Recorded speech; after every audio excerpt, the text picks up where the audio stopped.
I'm sure at some point YouTube's going to get upset if they can hear what I'm listening to. So, how you doing, everybody? Hey, I'm just a guy. I'm back.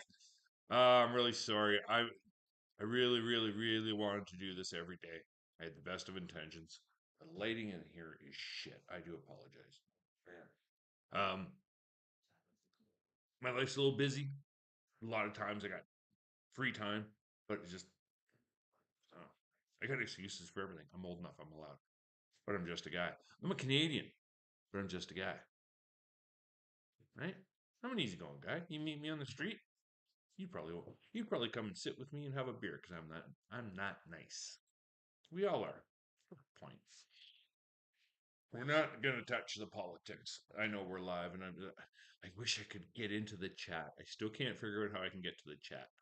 Um, but I don't want to get into the politics until I have at least somebody within. And I got to figure out how to get back to that page in YouTube.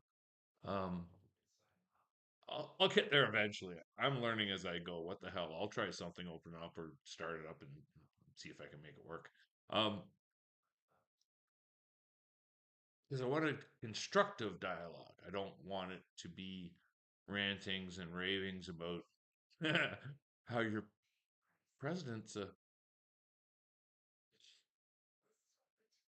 deranged man. You have a gentleman running your country who is not in his right mind and does not possess full control of his faculties. You elected Joe Biden again, you Joe jackasses.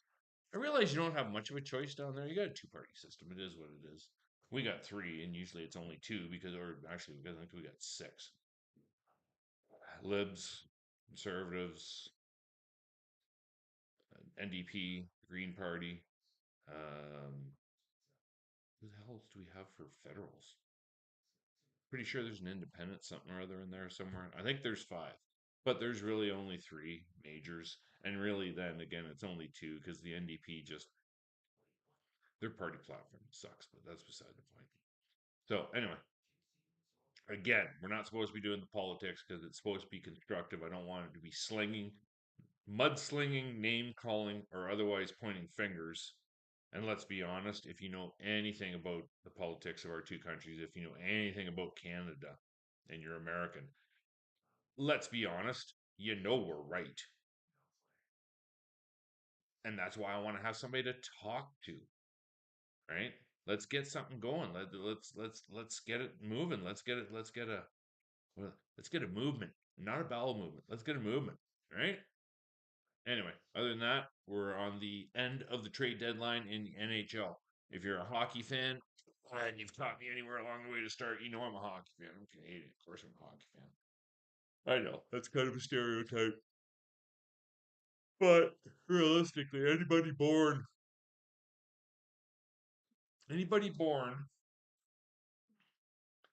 1980, actually, you would have had to have started playing hockey in 1980. So anybody born in 1975 or farther back, younger, older, 75 or older, um, you had a better than average chance of being able to play hockey growing up. Um, as long as your parents had decent jobs, right? 70s and the 60s in Canada weren't the best of times. 50s, right? You keep going, right? But 60s and 70s in Canada weren't easy because we were still a fledgling country, not a lot of people, right? The economy was really low.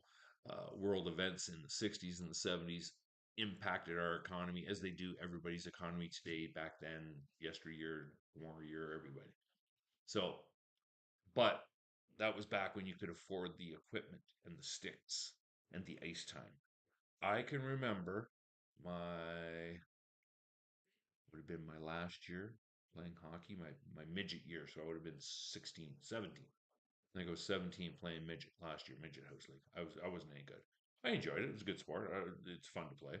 Uh, Found out I was a better referee at it than anything, but that's beside the point. So my last year, 17 years old, going up and playing hockey, going up to register, and dad paying $125 for the year. That's my ice time.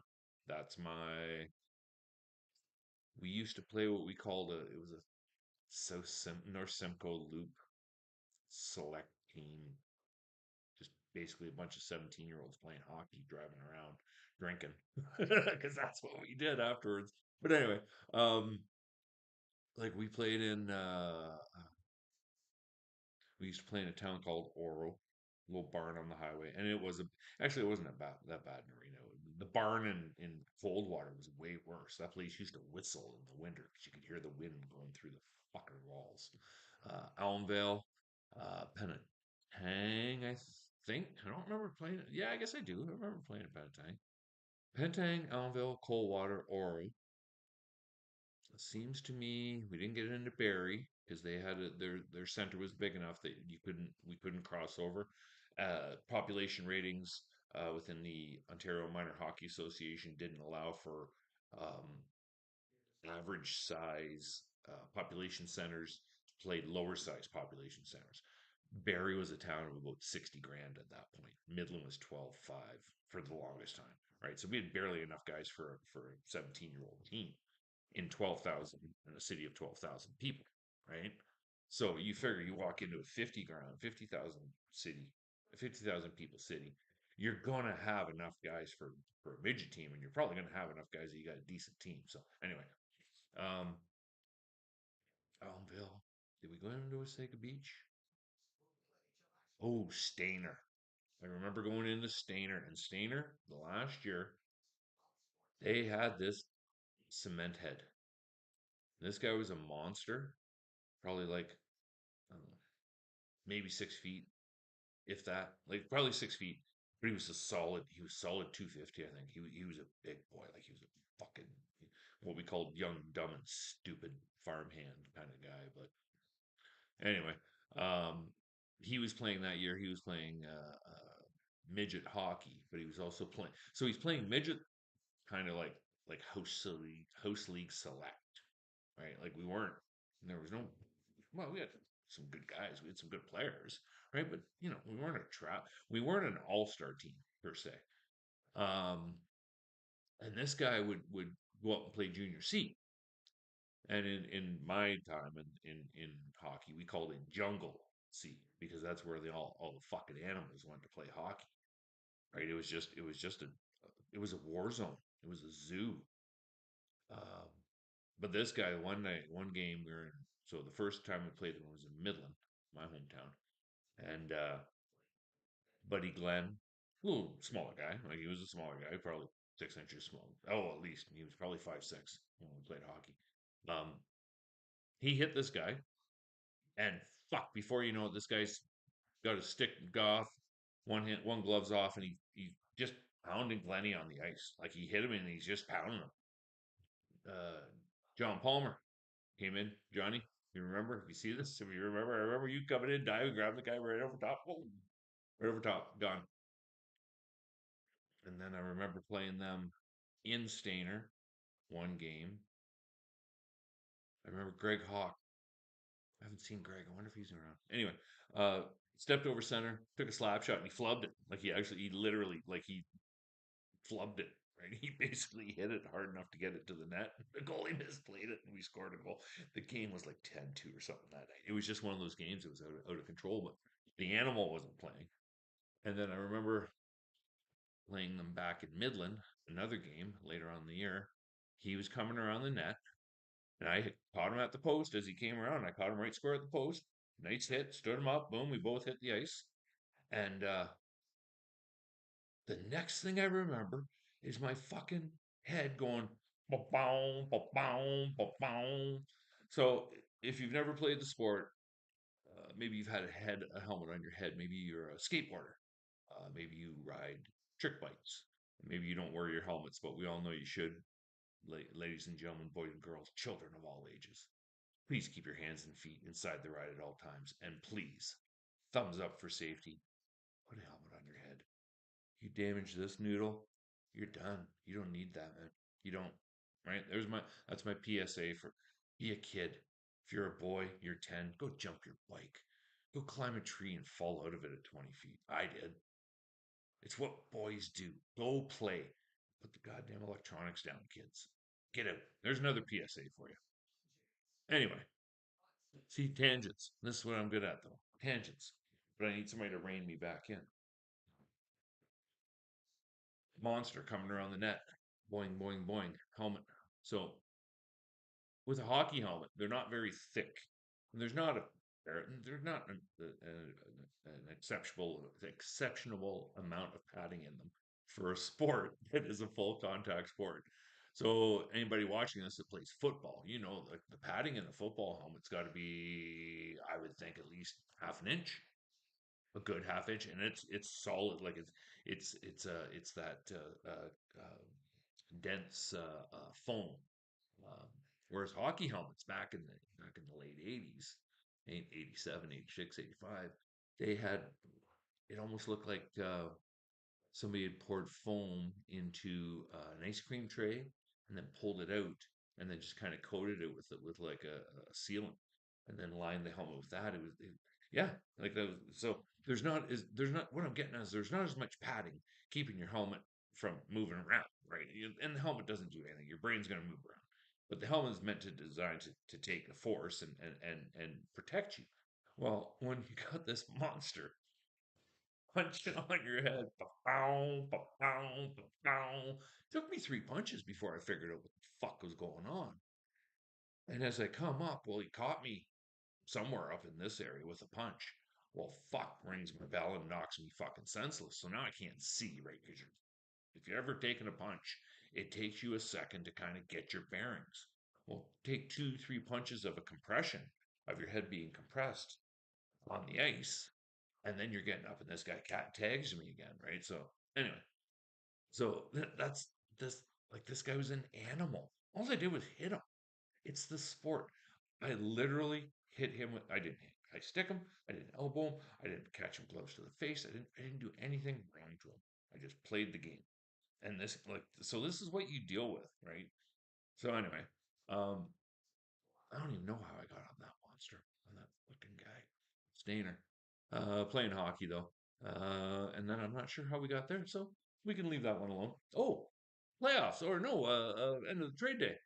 So a couple teams didn't do anything. Notable was Vancouver. Vancouver probably should have been doing something. They didn't. I don't think they did anything. Um, I'm a Toronto fan. Toronto moved two guys in, moved two guys out, three guys out, I think.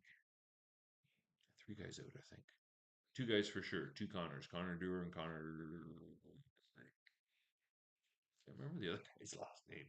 Anyway, um, got ourselves a defenseman, got ourselves a centerman, which is good. Those are holes that have been identified, and definitely they'll help us going into the playoffs.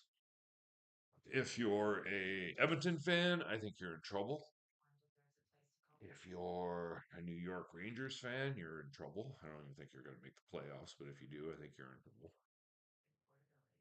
If you're a Colorado Avalanche fan, you should be happy. If you're a Las Vegas fan, you might be a little disappointed. They didn't do much, but they got a decent team, so I don't know if they really needed to. And they probably couldn't. They probably were so tight to the cap, it would have had to have been dollar in, dollar out on the business side of it. Montreal did a couple things. Ottawa did a big move. They swapped out a really good player, brought in, but they brought in, for those of you who don't, you know, you're just somebody who's caught a podcast and somebody's talking about a sport, and you're thinking, well, what's the difference about a trade? It's just a player for a player, uh, and it is a player for a player. You're right, but it's a player with skills for another player with a different set of skills. Some are the same in each player, but some are different in each player. And it's really just two players that were supposed to have a fairly good um, career rise through the years, right? Like they were projected to have good careers, and they were projected to keep growing, right? Like grow into basically what you would term a superstar, for lack of a better term. Um, so anyway, but it's basically it's two very good players who haven't quite hit it yet, essentially. and they're getting a start in a new spot. Means a big difference to an athlete, especially if you feel you're not hitting it, not feeling it. And yeah, I hear that too. Oh, he's an athlete, he's paid, he should feel it regardless. Yeah, he should, but it's a you know, you never know what's going on in somebody's life fully, and all you see is the guy on the ice or on the field or on the gridiron we talked about the field, so that's football. That's also baseball. Gridiron's football. On the ice is hockey. What's the other one? On the pitch, soccer. There's your four majors. Um, but they're adult. They're people. Shit going on in their lives too. Maybe their wife is having a bad day. Maybe their kids. Maybe his kids will come up 2 hours early. You wake up 2 hours early from your kids. Are you a happy camper? No. Why should they be? Right? They're human. They're allowed to have a bad day. It just so happens as an athlete, if you have a bad day, it impacts not only yourself as like if I have a bad day and go to work, it's going to impact somebody because at some point somebody's going to say something to me and I might mm, like get away from me. I'm having a bad day, right? They didn't deserve that. As an athlete, you have the same. I'm having a bad day, but you got to try and pull it together and then go out and play a game. Play a game, and again, somebody's gonna say, "Oh, you're looking at all it's playing a game." Yeah, it's playing a game, but you're playing. You're a professional, so you're being paid to play that game. That's his job. That's not his fault that he's being paid to play a game. That's not his fault. He has a job in a profession that uh, employs under and significantly under, but I'm just going to say under 1,000 employees overall. It's 1,000 employee at the max, and it's actually I don't even think it's 800. Do the math. It's 20. What is the NHL? I could look it up. It's 32 teams. You're allowed 50 roster spots. That much I do know. Um, 50 roster spots.